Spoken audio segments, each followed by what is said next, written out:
Today we're diving into a text that's been called a cornerstone of Western culture.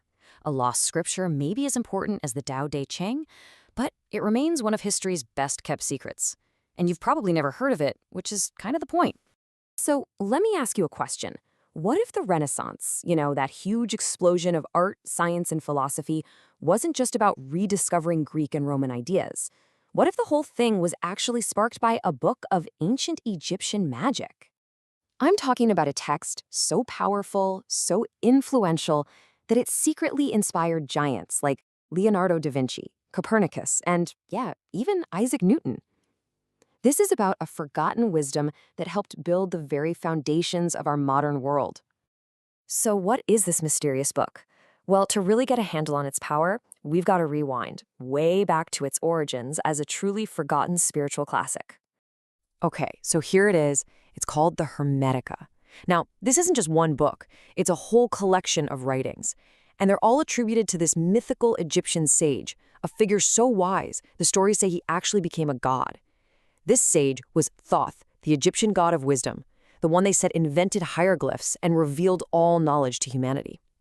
The ancient Greeks were just blown away by Egyptian wisdom, so much so that when they encountered Thoth, they said, hey, that's basically our god Hermes.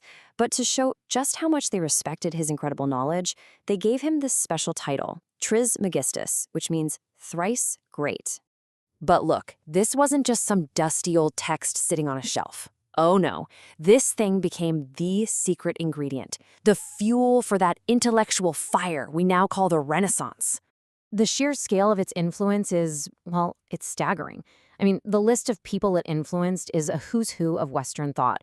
Leonardo da Vinci, Copernicus, Isaac Newton, Shakespeare, Botticelli, even Queen Elizabeth's personal advisor, John Dee, and the mystic Giordano Bruno, and way later, the psychologist Carl Jung. All of them pointed back to the Hermatica. And the journey of the text itself, it's like something out of a movie.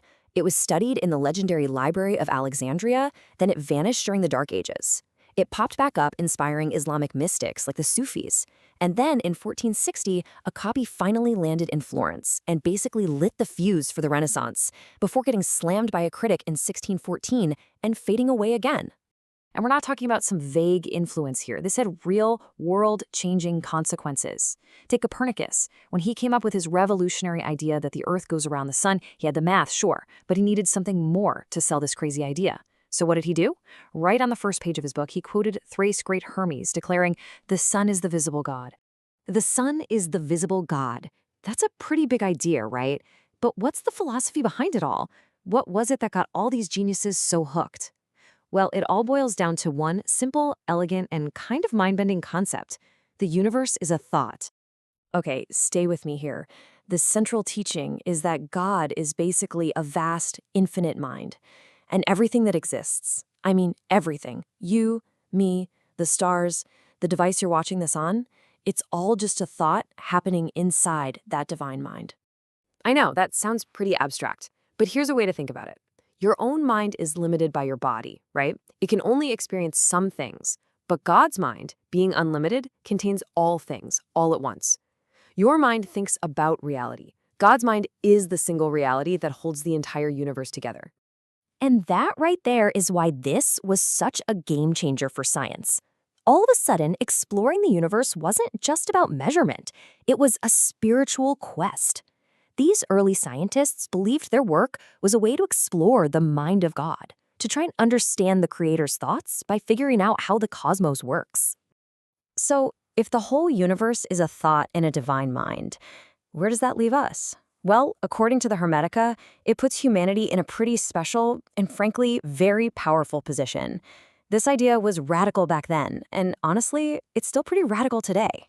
So many other traditions start with the idea that humanity is somehow fallen or sinful. The Hermatica just throws that right out the window. It declares, quite simply, that man is a marvel, a being that's worthy of wonder. So, what makes us so marvelous? It's our dual nature. See, we have an immortal mind, like a perfect little snapshot of the divine. But it's housed inside a mortal body, subject to all the laws of the physical world. That makes us the living bridge, the connection point between the spiritual and the material. And this is where it gets really wild.